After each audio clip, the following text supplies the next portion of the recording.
Have you ever been betrayed by the person who promised to protect you, only to have your own flesh and blood twist the knife while you were at your lowest? My sister didn't just steal my fiancé, she systematically dismantled my reputation and laughed while doing it. For 7 years, I was the failure in her story.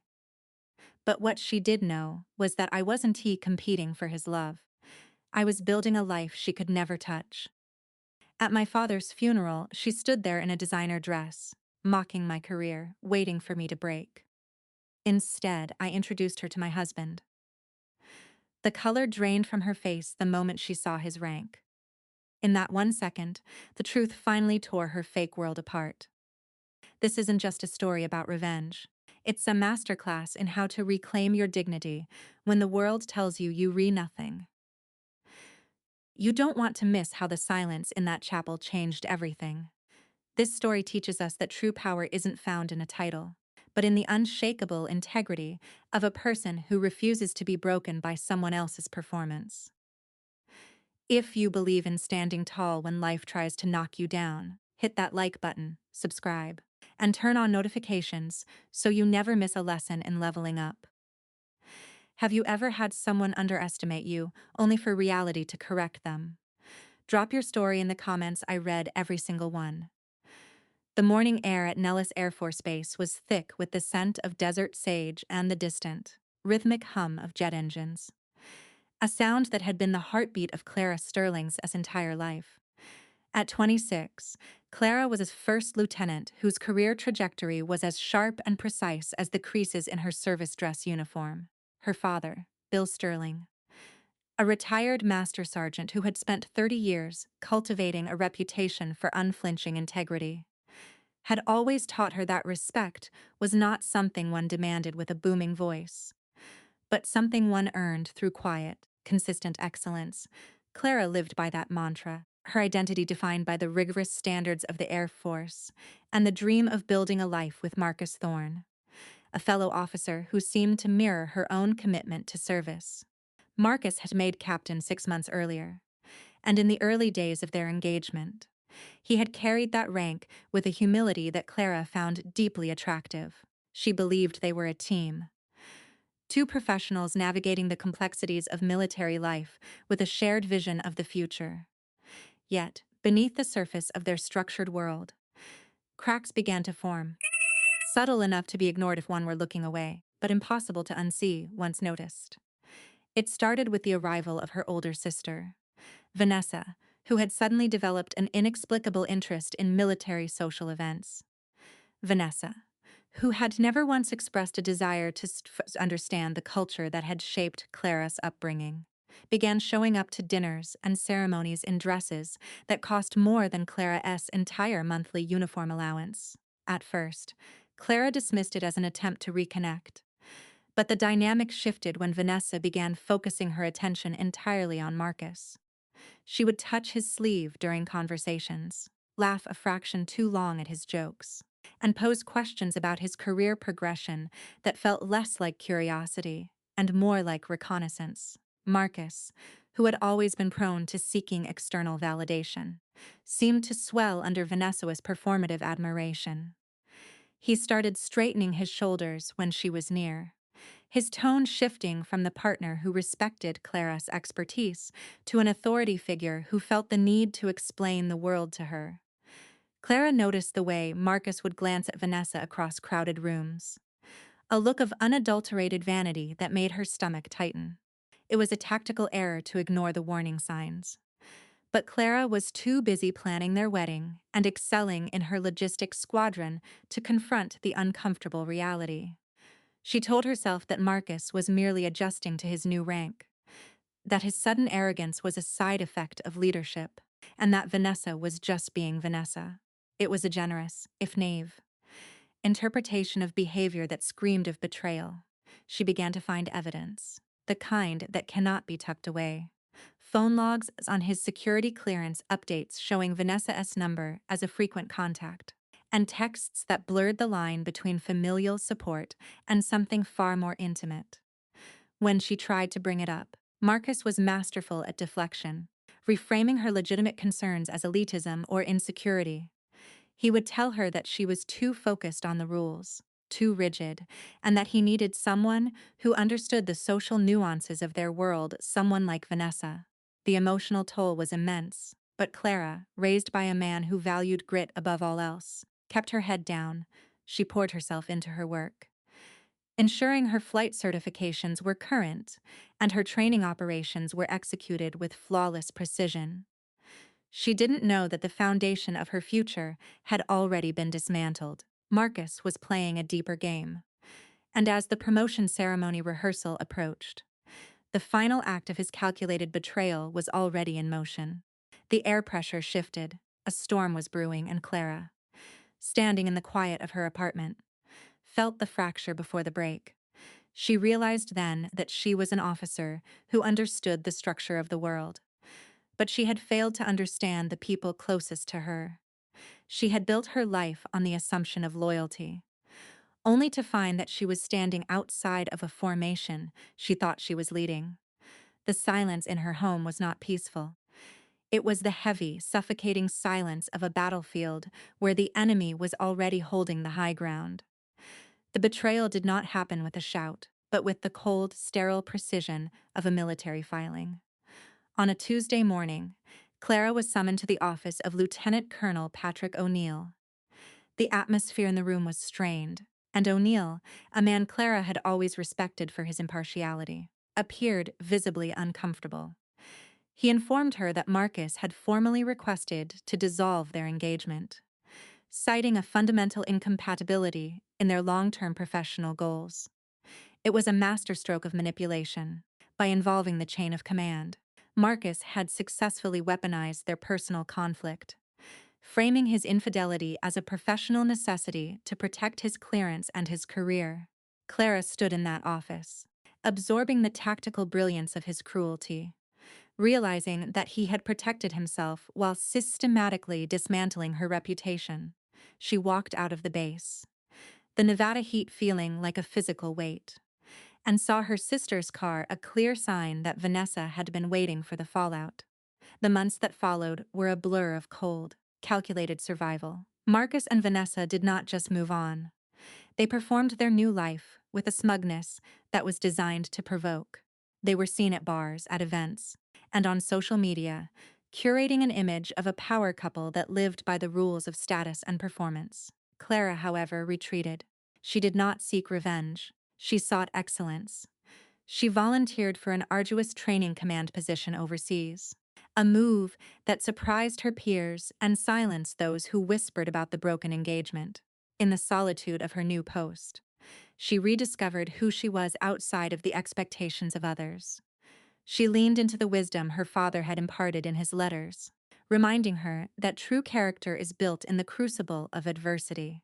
She spent years honing her leadership style, earning distinguished graduate awards and fostering a reputation for competence that had nothing to do with whom she was married to. While Vanessa and Marcus were busy posting humble brags about Marcus' ascent to lieutenant colonel, Clara was doing the hard, invisible work of becoming a leader who understood that rank was a burden of responsibility, not a trophy. She kept her distance, blocking the toxic noise of their lives, and focused on her own trajectory. It was during this period of intentional growth that she met Arthur Vance, a man who saw her not as a projection of his own ego, but as a peer in every sense of the word. Arthur was a senior officer, seasoned by decades of service, and his presence was as steady as a mountain. They married quietly, without the fanfare that Vanessa craved, finding sanctuary in a partnership built on mutual respect and shared values. Clara did not tell her family. She knew they were not equipped to handle the truth of her success. She was waiting for the right moment, not to show off, but to reclaim the dignity that had been stripped from her 7 years prior. Then came the day they had all been dreading, the funeral of Bill Sterling. It was a gathering of the old guard, a somber affair that required Clara's presence. Vanessa arrived, draped in mourning attire that was more fashion statement than tribute, her husband Marcus trailing behind her, with the pompous air of a man who believed his rank was his identity. Vanessa caught sight of Clara and, unable to help herself, launched into a performance of pity. mocking Clara's professional attire and her lack of a status-driven marriage. She was loud, performative, and utterly oblivious to the reality unfolding around her. Clara remained calm, a sharp contrast to her sister's frantic need for attention. When Vanessa stepped forward to deliver the final insult, Clara simply gestured to the man standing in the shadows, her husband. As Arthur Vance stepped into the light, the effect was instantaneous. He wore the 4 stars of a general on his shoulders, his bearing radiating a quiet, formidable power that left the entire chapel breathless. Marcus, who had traded his honor for an image, turned a shade of ash that bordered on translucent. Vanessa's mouth opened, but no words came. The useful evidence of their small, hollow lives was on full display next to the reality of Clara's chosen path. The power dynamic did not just shift, it shattered. In that moment, the years of betrayal, the gaslighting, and the calculated cruelty were rendered completely irrelevant. Clara stood tall, not in triumph over her sister, but in the quiet, absolute knowledge that she had built her life on a foundation that no performative lie could ever move. She had won, but the victory was not against Marcus or Vanessa. It was the victory of a woman who had refused to let her own story be written by those who did not deserve to hold the pen. The reception following the funeral was held in a sprawling garden, a setting that felt too vibrant for the heavy emotions of the day. Marcus, still reeling from the shock of seeing Arthur Vance in his full General S uniform, looked as though he had aged a decade in the span of an hour. He hovered near the periphery of the crowd, his usual bravado completely stripped away by the realization that the woman he had discarded as a first lieutenant with no ambition had risen to a level of influence he could only dream of reaching. Vanessa, meanwhile, was suffering a more visible collapse. The designer dress she wore felt like a costume in the shadow of Clara's silent dignity. She wandered between guests, her eyes darting toward Clara and Arthur, searching for some flaw, some crack in the facade, but finding only the composed, tranquil strength of a woman who had nothing left to prove. For Clara, the reception was not a victory lap. It was an exercise in radical peace. She stood by the memory boards, sharing quiet stories with her father's old colleagues, men who had known him not as a rank, but as a man of profound character. Colonel Martinez, a man who had served with Bill Sterling for 20 years, squeezed Clara's arm and whispered, "He would have loved this, Clara. Not the rank, but the fact that you became exactly who he hoped you would." That simple validation was the only award Clara cared about. As the afternoon wore on, Arthur remained by her side, his presence a stabilizing force that required no demonstration. He had spent his career navigating the highest levels of strategic command, yet he was content to let Clara shine. When Vanessa finally mustered the courage to approach them, her voice was thin and brittle, stripped of its usual performative edge. She didn't offer condolences. She offered a demand for explanation. "How did you do it, Clara? How did you end up with a general while we are stuck in the middle of everything?" The question was a window into Vanessa's entire philosophy, a life viewed as a transactional ladder, where the only thing that mattered was who stood on the highest rung. Clara looked at her sister, really looked at her, and saw for the first time not an antagonist, but a mirror reflecting the emptiness of a life built on comparison. "It wasn't a competition, Vanessa," Clara said, her voice steady and devoid of malice. "You were always trying to win a game that I wasn't even playing. You saw rank as a shortcut to worth, while I saw it as a responsibility that you have to grow into. You didn't steal a life from me. You stole a life from yourself by trying to wear mine as a mask." Vanessa flinched, the truth of the words hitting harder than any insult could have.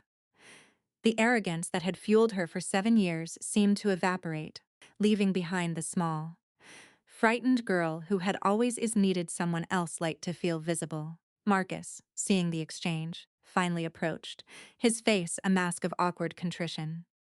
He wanted to apologize, perhaps to bridge the gap and leverage a connection that was long dead. But the words died in his throat when he met Arthur's gaze. Arthur did not sneer. He simply offered a look of detached professional neutrality that spoke volumes. It was the look of a man who had seen the worst of human nature and had no space in his life for it. The silence that followed was heavy, a profound recognition that their paths were now on different planes of existence. Clara turned back to the guests, leaving them in their own private discomfort. She realized then that her father had been right all along. Character is the only thing that cannot be stolen, and it is the only thing that truly grants a person authority. The superficial armor of their rank and their status had been exposed as fragile, while her own integrity, hard-earned and quietly maintained, had become an impenetrable shield. As the sun began to set, casting long shadows across the garden, Clara took a deep breath. She wasn't just honoring her father. She was honoring the long, arduous journey she had taken to find her own voice. The betrayal that had once felt like a death sentence was now clearly the catalyst that had forced her to define herself, rather than letting others define her. She had been hollowed out, yes, but in that void she had built something stronger, deeper, and infinitely more capable of enduring the realities of a life well lived. The weeks following the funeral were a period of quiet transition. For Clara and Arthur, life returned to the rigorous, meaningful rhythm of service, but with a newfound sense of clarity. The public revelation at the funeral had acted as a final, definitive closure, a way of signaling to the world and to themselves that the past no longer held any power over their future. Meanwhile, the grapevine of military families carried the story far and wide, serving as a silent, powerful lesson for those who prioritize status over substance. Marcus, now schmacing the that his career had plateaued due to his own lack of leadership and his focus on politics over performance, began to seek ways to resign his commission, his reputation within the community tarnished by his lack of character. Vanessa, for her part, retreated to Phoenix, reportedly separating from Marcus and seeking for professional counseling to navigate the identity crisis that had left her adrift. The irony was not lost on Clara. The people who had built their lives on the pursuit of having it all were left with nothing, while she, who had sought only to be the best version of herself, had found everything she needed. In her study, Clara kept two items that anchored her to her past and her future: the letter from her father, written to be read after his death, and the note from Vanessa, sent after her promotion to brigadier general. She read them both one evening as a storm rolled in over the hills of Virginia. Her father's words were a reminder that the path of integrity is often the loneliest, but it is the only one that leads to true peace. Vanessa's note, written with a newfound humility, acknowledged that she finally understood the difference between competing with her sister and simply living her own life. It was not a grand reconciliation, they were still too far apart for that, but it was an acknowledgement of reality. Clara found that she could hold no resentment. Resentment, she had learned, was just another form of being trapped in the past. She chose to be free. Her work at the Pentagon continued to challenge her, demanding the very best of her strategic mind and her leadership capabilities. She was currently overseeing a joint force initiative that would shape the future of air operations, a role that brought the weight of national security onto her shoulders. She met the challenge not with the performative energy of the young officer she once was, but with the calm, decisive competence of a woman who knew that leadership was about service. One evening, Arthur found her in the office, still reviewing documents at an hour when most would have long since headed home. He didn't ask her to stop. He simply brought her a cup of tea and stood by the window, watching the lights of the city. "You know," he said softly, "they never really saw you. They were so busy looking at the reflection of what they wanted to be that they completely missed the substance of who you were." Clara smiled, a genuine expression of contentment. "I know, and I think in the end, that was their biggest mistake. They treated people like assets to be managed or obstacles to be overcome. And they never realized that the only person you're truly in competition with is the person you were yesterday." They stood there in the quiet office, two senior officers who had earned their place through fire and patience, recognizing that the greatest achievement was not the stars on their shoulders, but the life they had built together. The chapter of betrayal was closed. The story of her father's legacies was firmly rooted in her actions, and the future was a vast, unwritten landscape. Clarissa realized that she had successfully completed the most difficult mission of her life. She had reclaimed her own narrative. She had turned the pain of the past into the fuel for her future, and she had done it without losing the values that made her who she was. As she closed the document on her desk, she knew that she would continue to lead, to serve, and to grow, the rank secondary to the person, and she was finally fully her own woman. She walked out of the building with Arthur, the cool night air refreshing and clear, ready for the next challenge, the next responsibility, and the quiet satisfaction of knowing that she had walked the hard right path and had never, for a single moment, looked back. The promotion ceremony for Clara's second star, moving her to the rank of Major General, was held on a crisp, clear morning at Joint Base Andrews. The setting was intentionally restrained. There was no excess, no unnecessary spectacle, just the quiet, undeniable weight of a career defined by decades of consistent service. As she stood on the platform, Clara looked out over the crowd and saw not just colleagues and senior leadership, but a tapestry of people who had been part of her journey. The squadron members she had led through the most difficult missions, the mentors who had challenged her to be better, and most importantly, Arthur, standing at the edge of the dais with a look of quiet pride that said more than any speech ever could. The ceremony was a reflection of everything she had learned from her father, Bill Sterling, who had taught her that the uniform was not a costume for the ambitious, but a garment of service for the humble. When the 2 stars were finally pinned to her shoulders, the significance was not in the rank itself, but in the path she had taken to earn them. She had navigated a landscape filled with those who sought to bypass the hard work of leadership through political maneuvering and performative alliances. Yet she had remained steadfast in her commitment to the fundamental principles of the military: honor, service, and above all, the pursuit of truth. After the ceremony, as the reception began, Clara found herself drawn to a quiet corner of the garden where the memory of her father felt most palpable. It was here that Lieutenant General Williams, her new commanding officer, approached her with a look of genuine respect. "Your father was a chief master sergeant, correct?" he asked, his voice low and thoughtful. "Yes, sir," Clara replied, feeling the familiar warmth of pride. "He taught you well," Williams continued, gesturing to the assembly. "You carry yourself like someone who understands that rank is responsibility, not privilege. It shows in every decision you make. And more importantly, it shows in the loyalty you inspire in your airmen. The Air Force needs more officers who remember that the higher you climb, the more important it is to keep your feet firmly planted on the ground." Clara nodded, realizing that this was the highest praise she could ever receive. She had spent 35 years learning the lesson that the right thing was rarely the easy thing, and that true rank was the respect you earned one decision at a time.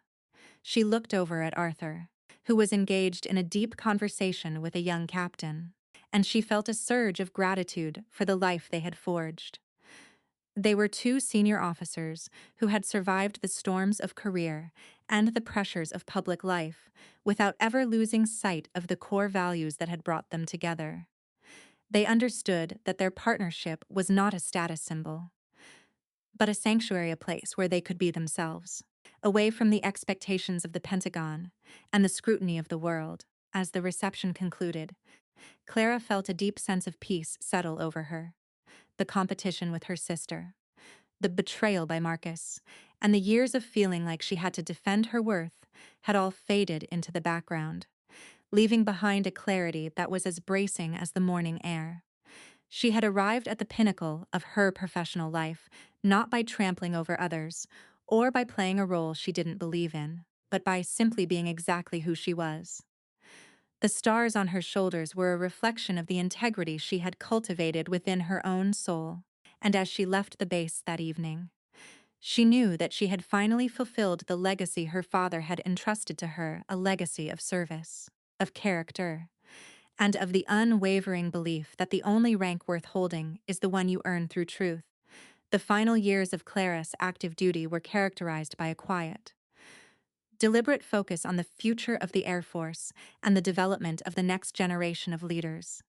She was now a major general, overseeing thousands of airmen and making decisions that carried the weight of national security.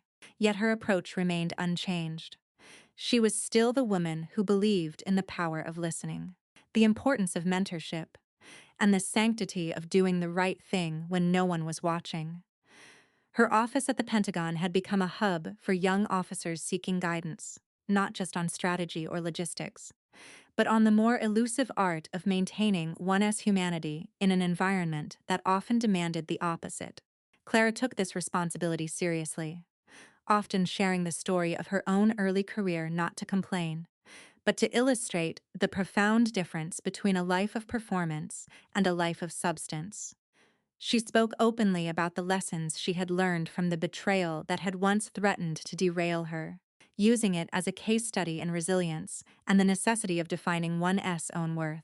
In the quiet hours of the evening, she and Arthur would discuss the challenges they faced, their conversations a testament to the partnership they had built. They had survived deployment separations, the intense pressures of flag officer rank, and the ever-shifting sands of political reality, emerging stronger with every test. As they looked toward their eventual retirement, the prospect did not feel like an end, but rather a transition to a new phase of service. They had already begun discussing their plans to work with organizations dedicated to supporting military families, an extension of the values they had upheld throughout their lives. Vanessa, who had now been sober and steady in her own life in Phoenix for several years, remained a distant but cordial presence, their emails serving as a testament to the fact that while some relationships are too damaged to fully repair, growth is always possible. The cycle of resentment had finally been broken, replaced by a mutual understanding that they had both taken different paths toward the same fundamental realization: that you cannot find yourself in someone else's life, no matter how much you wish to. One afternoon, Clara sat at her desk, looking out over the Potomac River, and pulled her father's letter from her drawer for what felt like the 100th time. The ink was fading, but the message remained as sharp and clear as the day she had first read it. He had told her that the only promotion that ever mattered was the one she gave herself the promotion to being someone worthy of his respect. As she closed the drawer, she knew that she had done it. She had lived a life of integrity, built a foundation that could not be shaken by the choices of others, and honored the principles her father had instilled in her. She had won, but the victory was not a trophy to be displayed. It was the quiet, lasting strength of a life lived on her own terms. The stars on her shoulder were merely symbols, but the woman beneath the uniform was the true achievement. As the sun dipped below the horizon, Clara stood up, ready for the evening, ready for the next day, and ready for whatever the future held. Content in the knowledge that she had walked the hard, right path and had, in the process, become the leader she was always meant to be. Retirement from the military, when it finally arrived, was not the sudden drop-off into irrelevance that so many senior officers feared. For Clara and Arthur, it was the opening of a vast, untapped horizon. They chose to settle in a quiet coastal town in Maine, a place where the air was cold, the pace was slow, and the primary demands on their time were the shifting tides and the seasonal turn of the woods. The transition was deliberate, a stripping away of the rigid structure that had dictated every minute of their existence for decades, without the daily uniform, the security checkpoints, and the constant, buzzing urgency of flag-level command. Clara found herself having to reacquaint herself with the woman who existed beneath the rank. It was a profound psychological adjustment. Yet, it was one she navigated with the same disciplined grace she had applied to her career. She spent her days writing, not for professional audiences or strategic journals, but for herself and the younger officers who often reached out to her for guidance on navigating the complexities of leadership. She realized that her voice, now untethered from the constraints of the service, carried a different kind of weight, a weight derived from experience, heartbreak, and ultimate reclamation. One afternoon, while walking along the rocky shoreline, She encountered a group of young airmen from a nearby base who were out for a weekend of hiking. They didn't recognize her, of course, but the way they carried themselves, the mix of youthful arrogance, uncertainty, and potential brought her back to the first days of her own commission. She stopped to talk with them, not as a major general but as a mentor, offering a few words of advice that were not about strategy or promotion, but about the importance of retaining one's core self in an environment designed to mold you into something else. She told them that the uniform was a responsibility, not an identity, and that the greatest mission they would ever face was not on a battlefield, but in the internal struggle to remain true to their own character. When she returned home to the house she and Arthur had meticulously renovated, she found him in the study, surrounded by old maps and blueprints for the community garden they were planning. They had moved from the business of shaping national security to the quiet, vital business of shaping their immediate community. It was a transition that felt surprisingly natural. Both required the same foresight, the same ability to organize disparate elements into a cohesive whole, and the same patience to see long-term projects through to completion. As she sat down beside him, she looked at the maps and saw not just a garden, but a legacy of a different kind. It was a legacy of presence, of being fully integrated into the lives of those around them, and of contributing to the world in a way that didn't require a title to validate. They were still partners, still a team, but the theater of their operations had changed, and with it, the definition of success. She thought back to the funeral, to the look on Vanessa's face and the hollow desperation in Marcus's eyes, and felt only a profound, detached sense of clarity. The path they had chosen, the path of performative status, had led them into a cul-de-sac, while the path she had chosen, however arduous, had led her to a place where she could finally breathe. The quiet of the Maine coast was a stark contrast to the noise of the Pentagon. But in that quiet, she heard things she had been unable to hear before: the wisdom of her father's lessons, the steady rhythm of her own heart, and the profound, simple truth that she had arrived exactly where she was meant to be. The horizon was vast, the future was unwritten, and for the first time in her life, she felt no need to compete with anyone. She was free, she was whole, and she was at long last home. In the twilight of their years, Clara and Arthur found that the most meaningful work was not what they had done, but what they had left behind. Their home in Maine had become a repository for the stories of those who had followed in their footsteps, a place where younger officers came to seek wisdom that couldn't be found in manuals or leadership seminars.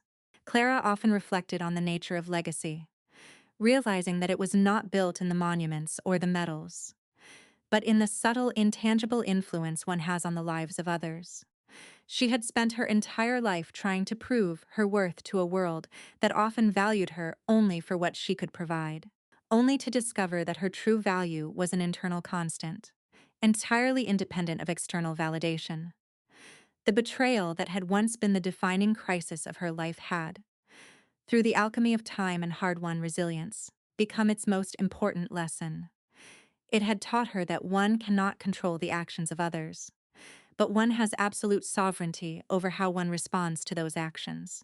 The act of forgiveness, or rather, the act of letting go of the need for restitution, had been the final, necessary piece of her own healing.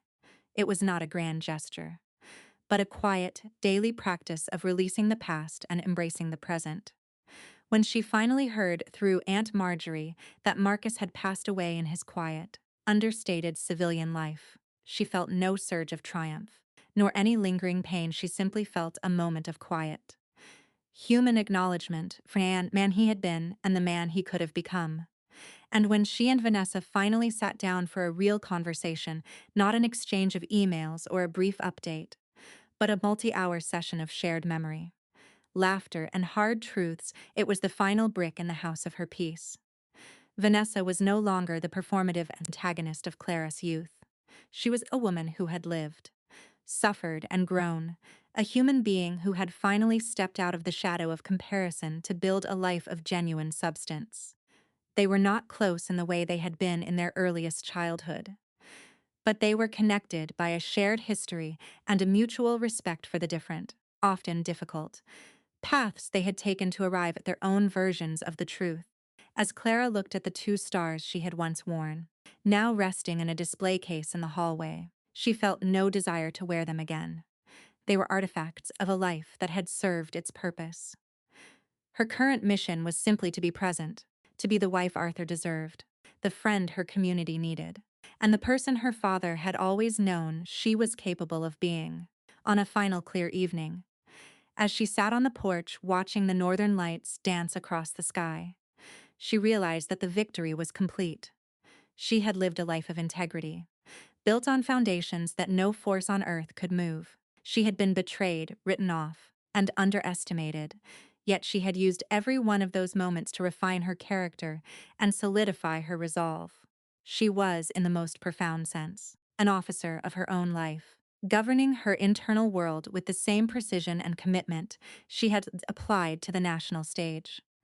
The journey had been difficult. The lessons had been harsh, but the destination a place of unwavering self-worth and quiet. Enduring strength was worth every step. She closed her eyes, listening to the wind in the trees, and knew that she would leave this world not with the status of a general, but with the integrity of a human being who had done her best, served others, and remained true to the voice within. The mission was accomplished. The legacy was secure, and for the first time, there was nothing left to prove. The transition from a life of command to a life of quiet reflection did not mean that Clara stopped leading. It simply meant that the nature of her influence had changed. In her retirement, she became a foundational figure in the local community, applying the same strategic foresight she had once used for national defense to the revitalization of the town's educational and youth programs. She found that the most effective way to lead was no longer through the formal authority of a rank, but through the persuasive power of a well-lived example. She often hosted small gatherings in her home, where young people from various backgrounds, some aspiring to military careers, others simply searching for purpose, would come to listen to her stories. She was careful not to sugarcoat the realities of service or the heavy costs of ambition, speaking candidly about the fragility of identity when it is placed in the hands of others. These conversations were the antithesis of the performative culture she had once struggled against. They were grounded, raw, and deeply human. One evening, a young woman who was struggling with a professional betrayal asked Clara how she had managed to move forward without becoming bitter. Clara took a moment, looking out at the garden she and Arthur had nurtured, before answering. She explained that bitterness is a form of stagnation. It is a way of letting the person who hurt you continue to occupy space in your mind, long after they have stopped deserving that space. She shared that the key was not to suppress the pain, but to integrate it into the larger tapestry of one's life. You must treat your history as a tool, not a cage, Clara told her, her voice echoing with the clarity of a life that had finally come to terms with its own complexity. She emphasized that the moments when we are most underestimated are often the moments when we are most free, because they remove the burden of expectation and allow us to define our own terms of victory. It was a lesson that had taken her decades to fully grasp, but one that she now imparted with the ease of someone who no longer had anything to prove. Arthur, watching her from the doorway, felt a deep, enduring sense of awe. He had seen Clara at her most vulnerable and at her most powerful, and he knew that her true strength was not in her capacity to endure, but in her capacity to transform. Their home had become a sanctuary of truth, a place where people could come to be reminded that the only foundation that truly holds is the one built on personal integrity. As the stars appeared over the Maine coast, Clara realized that the unfinished tapestry of her life was exactly as it should be, a work in progress, defined not by the accolades of the past, but by the ongoing intentional act of being true to herself. She had reached a point where the distinction between her professional achievements and her personal character had vanished, leaving only the woman who had dared to be vulnerable, dared to be wrong, and dared to reclaim her own narrative. The peace she felt was not the absence of struggle, but the presence of a deep, unshakable confidence in her own worth. In the final reckoning of her journey, Clara understood that the stars on her shoulder had never been the source of her light, that light had always come from the simple, persistent act of honoring the truth. Her life had been a long, deliberate climb, marked by the inevitable scars of betrayal and the hard-won wisdom of experience. But every step had been necessary to arrive at this final, quiet summit of self-actualization. She and Arthur had reached a place of profound contentment, where the noise of the world had faded, leaving only the music of a life lived in harmony with its own deepest principles. They often sat on the porch as the seasons changed, watching the world move on with the same relentless pace they had once been part of, yet feeling entirely detached from the need to compete with it. Clara had learned that the ultimate rank one can attain is the rank of a person who is truly at peace with their own story. She had let go of the need for validation, the desire for retribution, and the fear of being seen as anything less than perfect. In doing so, she had finally become the leader her father had always known she was not a leader of men, but a leader of her own destiny. Her legacy would not be found in the archives of the Pentagon or the records of her promotions, but in the ripple effects of her character, in the young officers who decided to stay true to themselves, in the community members who found their own voices, and in the quiet, steady strength of a marriage that had defied the odds. As the sun set on a particularly clear day, she thought of her father one last time, not as a memory, but as a living presence in every decision she had made. He had given her the map, but she had walked the path, and that was the true definition of a life well lived. There were no more goals to achieve, no more rungs on the ladder to climb, and no more obstacles to overcome. Only the simple, elegant necessity of being present. She had reconciled with her past, embraced the reality of her present, and cleared the way for a future defined by nothing but the freedom to be. She held Arthur's hand, feeling the strength of the bond they had built, and knew that they had succeeded in the most difficult mission of all. They had remained human in an environment that often demanded the suspension of humanity. The story of her life was complete, not because it was perfect, but because it was real. It was a story written in the language of truth, and as she stood up to go inside, she felt a profound sense of closure. She had earned the only promotion that ever mattered, and she could finally fully rest. As we close this chapter, let's reflect on what really matters.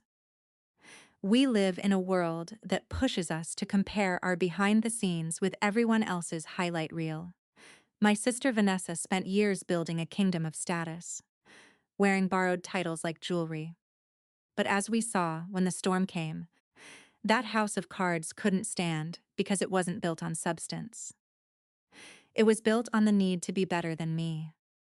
The greatest lesson I've learned, and I hope you take this with you, is that your worth is not a fluctuating market value based on who is in your life or what rank you wear. It is a constant. When you focus on building your character, you stop being a participant in other people's toxic games. You stop looking for validation in the eyes of those who never intended to see your value in the first place.